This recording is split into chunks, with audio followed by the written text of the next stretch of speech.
So the past 3 weeks in the world of Nintendo Switch Pro or new Nintendo Switch rumors, whichever title you want to apply to this thing, have been really crazy. Several weeks ago, this thing kicked off with this report from Bloomberg about the potential for a brand new Switch with 4K output and a brand new 7-inch screen, and it was very exciting, and it felt like the first substantial information about a possible Switch Pro we had seen yet. And since even that first report came out, another report came out from Bloomberg, further doubling down and making it sound and feel even more real than we thought, and it even made it sound like this potential new version of a Switch might be so significantly more powerful and capable that we might be looking at treading slowly and slightly into the next-gen territory. And so, that's right, as you guys can plainly see, I am back. I'm making another regular video again here on Rule of Two Review, talking about games, talking about Nintendo, talking about,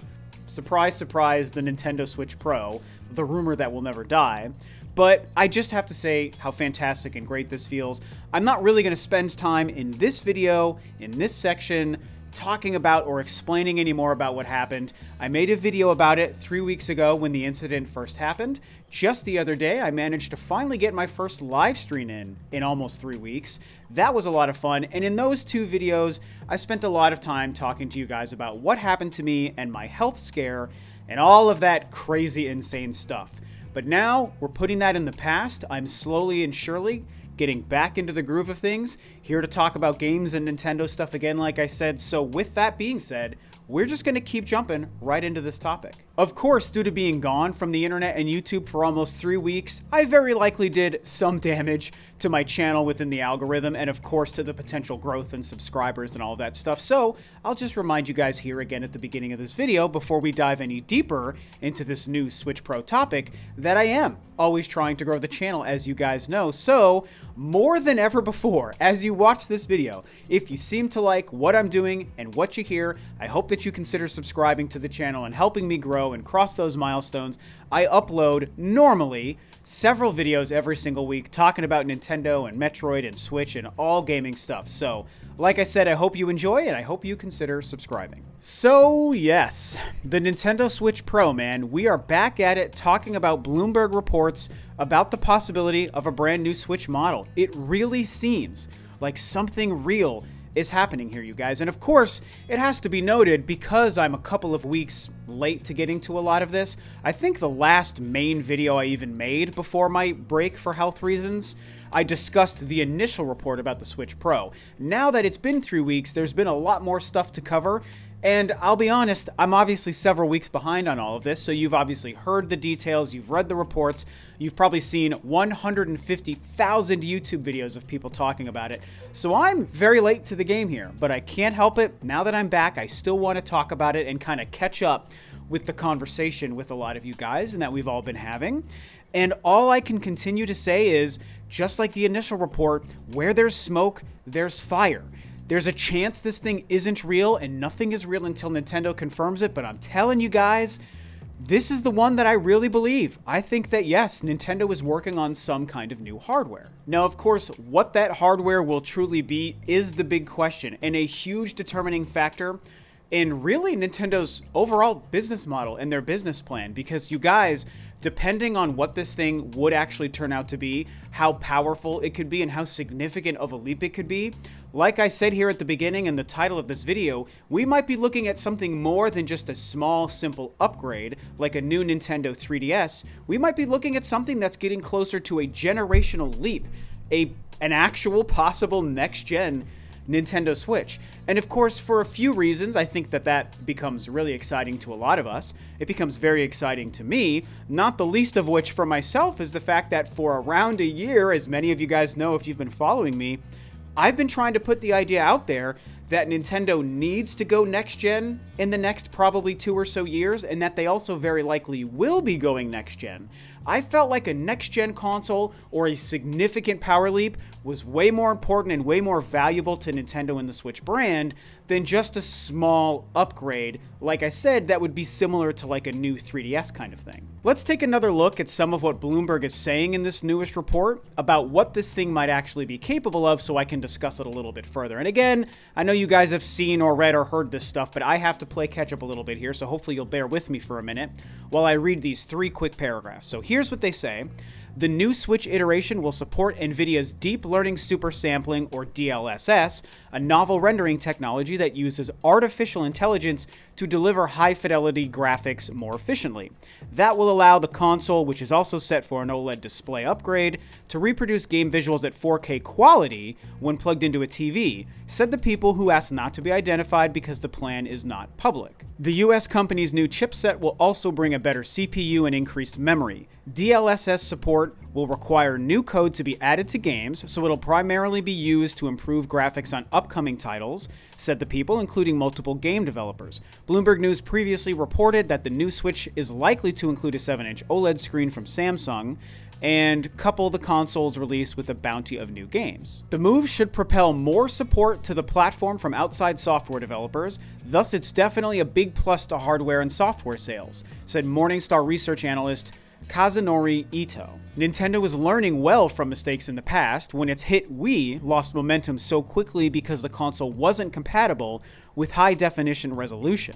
Now, there are a lot of concepts and ideas here that are really important to understanding what Nintendo might do, and, like I said, kind of do support the idea of Nintendo making a more significantly powered and capable Nintendo Switch, something that could, in one hand, change the library of the console by making certain games possible only on the new version of the Switch, as well as, like I said, give us visuals and graphics and, a fake 4K visual set that, again, feels more like it's next gen.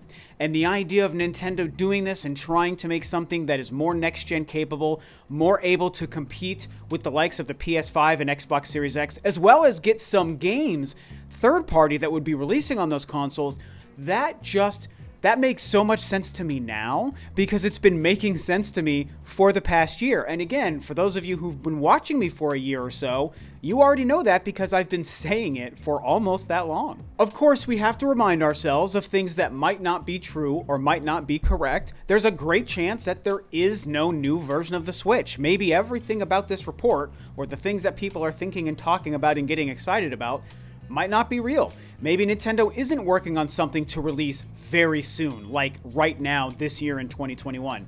Maybe they're working on some sort of crazy powerful thing that's meant to release in like 3 or 4 years. That's entirely possible.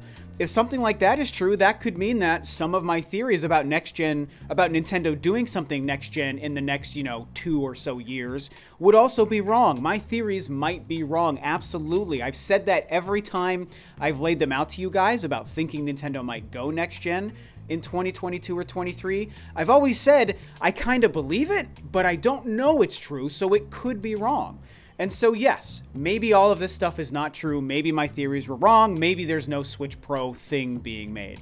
But again, we come back to the fact that it just feels real, it feels right, it feels like this is the time, and a lot of this information coming from these quotes, you guys, it really kind of makes it seem like it's true.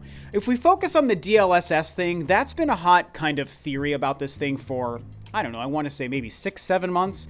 Sometime in the middle of last year, I remember people starting to talk about this. You guys know I'm not a tech-savvy kind of guy, so I don't know anything about this. I had never heard of it. But it does sound interesting. I mean, the idea of DLSS is basically saying that you can take an image of a game on a piece of hardware that can't actually output in 4K, but it can sharpen or filter the graphics in such an effective way that it creates a fake 4K. So it's not that you're actually looking at 4K graphics, but it's something that appears to look like 4K graphics, even though it's not really 4K. So as far as what your human eye is looking at, it's like you can't tell the difference.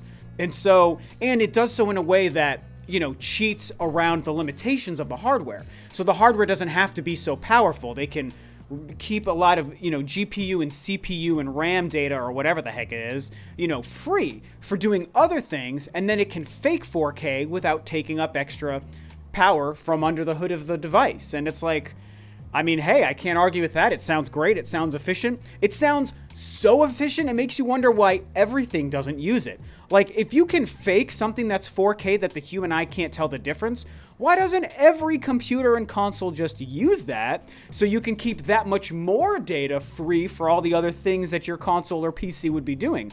Why even waste the internal power on making true 4K when you can fake it and the human eye won't know the difference? You know what I'm saying? I mean, I'm probably overthinking it, and it doesn't really matter, but I just find it kind of quirky and funny based on what this DLSS technology is. But all I can say is it makes sense if this technology exists, and this is what NVIDIA's hardware is capable of doing, and they're working with Nintendo on this new thing. Why aren't they going to do it? I think that we would all expect whatever the Switch Pro thing would turn out to be is going to use this, so it's effectively going to make some games, future games like they say, look like they are in 4K. Now, on my last video about Bloomberg's first report, I did talk about the screen and the 7-inch OLED and the improvement of the contrast and the overall quality. And, you know, I'll reiterate really quickly that I think that's great. I think it's a smart way to improve the device, and I know so many people will get use out of it.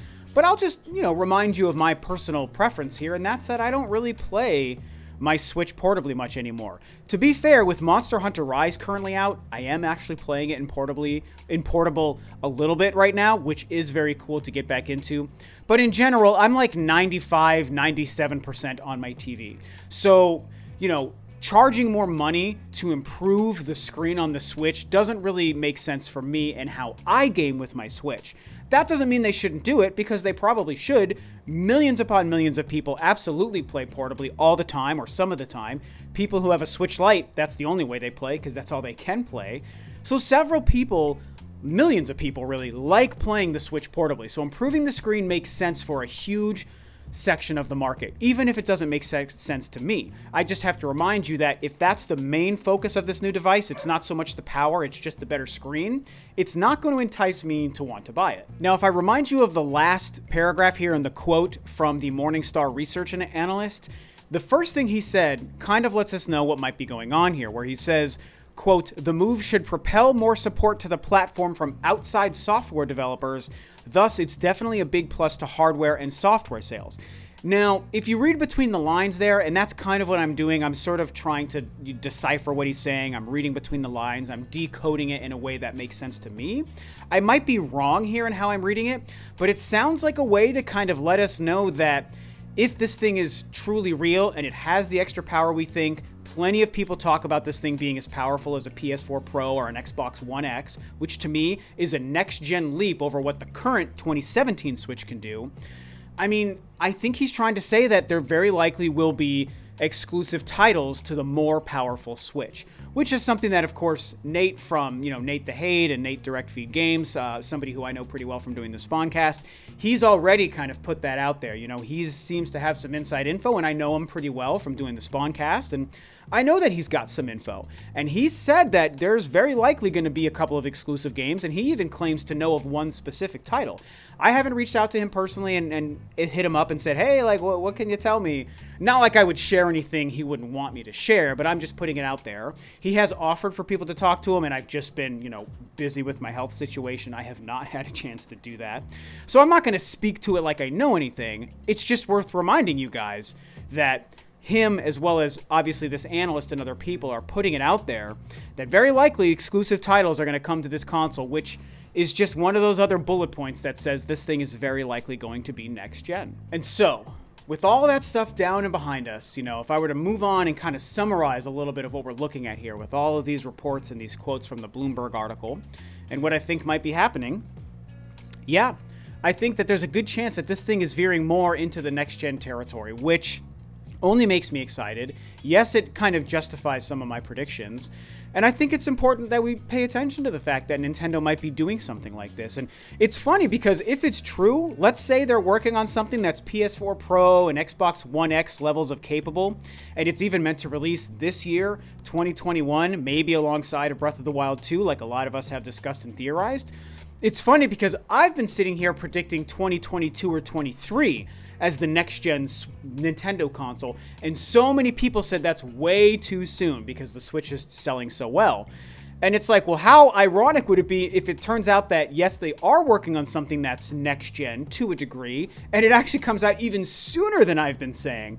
For myself, if that turns out to be true, it'll be really funny for me to look back at the past year where I've been talking about 2022 and everyone said I was crazy, just to have it be true and then even earlier than my prediction. So again, I got to throw caution to the wind, and obviously this could not be true. I might be wrong, but the way things are looking, I just find it kind of ironic. And you know, the main reason, guys, that I just see this thing as something that's probably next gen and not just a smaller upgrade is, you know, like I was saying earlier, I was comparing the idea of an upgraded Switch to either what the new 3DS was or what the PS4 Pro and Xbox One X were, right? And so if this thing is an upgrade to the same level of what the new 3DS did for the original 3DS, I think that's a small, marginal upgrade, a Switch Pro kind of thing, that might be exciting for some people, wouldn't be exciting for me, wouldn't be $350 or $400, worth $350 or $400, I should say, at least not to me personally. And I don't think it would be making any vast improvements to the console. And I don't think it would be elongating the life of the Nintendo Switch currently, of the 2017 hardware. I don't think it's going to be adding 4, 5, 6 years into the life of that console, especially in a world where the PS5 and Xbox Series X are out. Now, if this thing actually turns out to be something that takes the Switch and puts it on par with a PS4 Pro or an Xbox One X or even higher than that, like some people have been talking about, kind of like Bloomberg's report makes it seem like it might be happening, to me, that's all but next gen. It's next gen without actually being next gen. And as I said on my live stream the other day, it also would depend on how Nintendo would market and spin this thing, if that's what it's capable of. And I feel like they would almost sell this thing as a brand new Switch, a brand new upgrade, a brand new generation of their Switch hardware. And if it also has exclusive titles, like many people have said, and like we're theorizing, that has to make it a next-gen console in my mind. I mean, if you think about the ability of an Xbox One X and the ability of the 2017 Nintendo Switch, which is probably running on like 2014 or 2015 actual components within it, tell me that's not a generational leap between the 2015 components in the original Switch and whatever an Xbox One X capable Switch would be, or even better than that. You're going to get a significant difference. You're going to have so many games and so many graphic capabilities available to you on the Switch that are just simply not currently possible. And here are two final reasons why I think that would qualify as next gen as opposed to just a marginal upgrade in my mind. One is, I think that a Switch Pro, a new Switch that is capable like a Xbox One X, means that plenty, if not every single third-party game developed on a PS5 and Xbox Series X could also be made to run on the new Switch that's as powerful as the Xbox One X. That's the big thing. Not only would new titles become available on it, it could also help it keep pace with the new next-gen consoles from Sony and Microsoft, a very important thing for Nintendo to be able to do. And one of the main reasons I've been saying for the last year that Nintendo needs to look at going next-gen sooner than later, because the 2017 Switch won't cut it after a couple of years of PS5 and Series X. They gotta go next-gen to keep pace with them in those third-party games. The other reason is, I'm going to use my number one example here for this whole concept, Metroid Prime 4. I've said for a while, I think Metroid Prime 4 might launch around the time of a next-gen console, and therefore we might see that game launch cross-generational, as a Switch game and a next-gen Switch game. And so, if that's true, if this new Switch comes out, it's PS4 capable, Metroid Prime 4 comes out, and it can run on both machines, I think that if that happens, we're going to see a Metroid Prime 4 that runs on the 2017 Switch and maxes it to its limit and will probably look beautiful, but it's going to be maxing that puppy out. And I would all but guarantee you that same game running on the new Switch that's PS4 Pro capable, using all the fancy tricks that Bloomberg is talking about here, tell me that that game isn't going to look and run and just be a better game. We're going to see a last-gen version and a next-gen version of Metroid Prime 4. You know, per my theory. I'm just using that game as an example. You can take Breath of the Wild 2 if you want. Whatever game you apply it to. Tell me not. If we get a PS4 Pro capable Switch and you have a game that's on both consoles, do you not expect the one on the new console to be so unbelievably better looking and better running than the last gen version? I mean, I personally do. And so to me, that Metroid Prime, for example, also is what makes me feel like this thing would probably be something that's more next gen than it is like a new 3DS kind of upgrade. So obviously, this is just a big topic across the board, right? There's so much to talk about. There's so much to break down. I'm also making up for 3 weeks of lost time when it comes to all of this stuff. So I do feel like I crammed a ton of information and analysis and theories and opinions into this video, more so than my normal videos. But honestly, it's really all I got right now. I got to do what I got to do, and it's so fun to be back here on camera actually making a video for you guys. I'm probably a slightly slower schedule than I had been previously while I work back into my regular kind of mode here. But it's a ton of fun, and there's a lot of stuff going on with the Switch Pro, man. I really hope that we see this thing confirmed soon, and we can understand what it is. If it's a next-gen kind of device, I'm going to talk about it and be excited. If it's not a next-gen kind of device, we'll talk about it, break down what it is at that time, and we'll just cross that bridge when we get there, right? That's really all we can do. We're all waiting on Nintendo to give us something that's actually real. So with that being said, this was my first video back. That's what's going on, my thoughts about the Switch Pro stuff over the past couple of weeks. And of course, I want to hear what you guys have to say and what you think of my breakdown and your own thoughts. With that being said, this video is a wrap. Thank you all so much for your unbelievable patience and your kind words and your support for me over the past few weeks and my health scare. It has meant a lot. It has kept me going. It's been great. You guys are awesome. With that, this video is a wrap. Thanks, of course, as always, for tuning in, guys. This is Rob of Rule of Two Review, and I'll catch you next time on another video.